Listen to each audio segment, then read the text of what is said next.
Okay, here we go. Paul JVR. Yeah, let me just go Paul JVR. Otherwise it's like, ooh, what was that? Okay. You need me to say anything like 1, 2, 3, 4, or are we all set?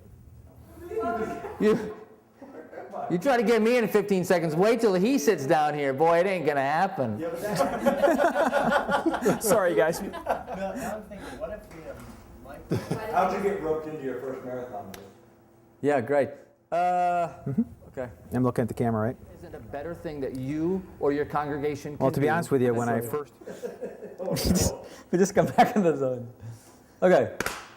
You know, obviously, as you can hear from my accent, I was born and raised in South Africa, and so I've seen firsthand the effects of global poverty, AIDS, you name it. I saw that and experienced that. And a couple of years ago, when for a number of different reasons, we moved here to America, here in Chicago, to work with a church called Willow Creek Community Church. We moved here, and I kept wondering, hey, but what is my role as an individual in this thing called, you know, global poverty? We're finding that whether you're a believer in Jesus Christ or not, there's something within all of us that wants to help other people who are in need. And so it's a fantastic opportunity to share our faith and to show people what our church is all about. We're praying, Lord, how do we let people know our hearts? And to see that it's not about us, it's about God's world. And literally, we've stumbled into this process with World Vision, of Team World Vision. The last time I ran a race, I was 20. So it's like 24 years ago, and it was a 10K, and I hated it. So when the idea came to run the Chicago Marathon, not an interested taker, because I just hate running.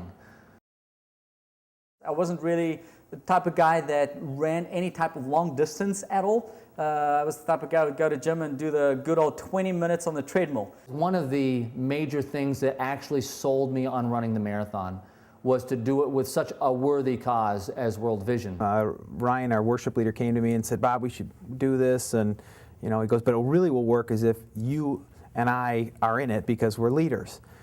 After thinking about it and actually praying about it, I decided, let's give it a shot.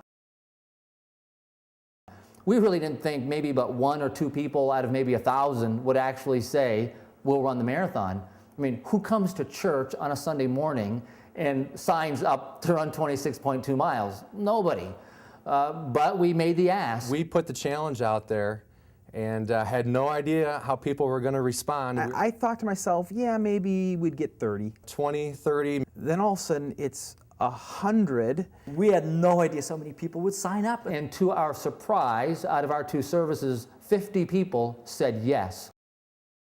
And so at the end of the service, we said, hey, you heard about everything that we said, so come to the front. The sizes and the shapes of the people that came down the aisle that Sunday, I'm going, oh, wow. I mean, is this going to be a ride? I remember seeing the fear in their eyes when they decided, I'm going to give it a shot. I would say most of the people who decided to run, they didn't like running either. I mean, they were like not fans of running, but they had a commitment to make a difference around global poverty, and they were challenged personally.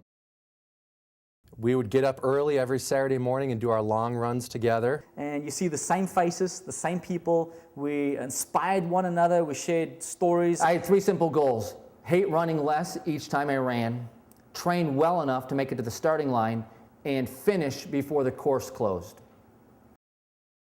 The thing that got me through this was thinking about the kid in Africa that needed hope, that needed life. And I was like, hey, man, God, I'm not doing this for myself. I'm doing this for a kid. But for children, for the hungry and the poor. And kids' lives are being changed, and a lot of people from your church who signed up, their lives are changed.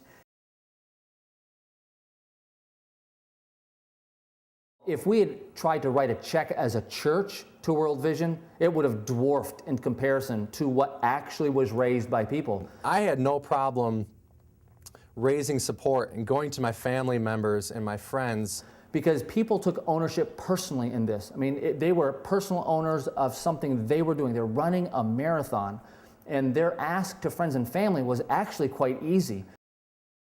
I would really encourage pastors and churches to give this a try. It's really a unique way to experience raising funds for God's world. Give your congregation the challenge, and I think you'd be blown away how many people will respond. This process has brought out the best of this congregation. You know, many of us, we know the issues that are out there, and it's so easy to get to a place to go, man, I just don't even know how to get involved. And you know what? Team World Vision offers you an opportunity to not only write a check, but do something so much greater, something that totally transcends that, and that is for you to get involved.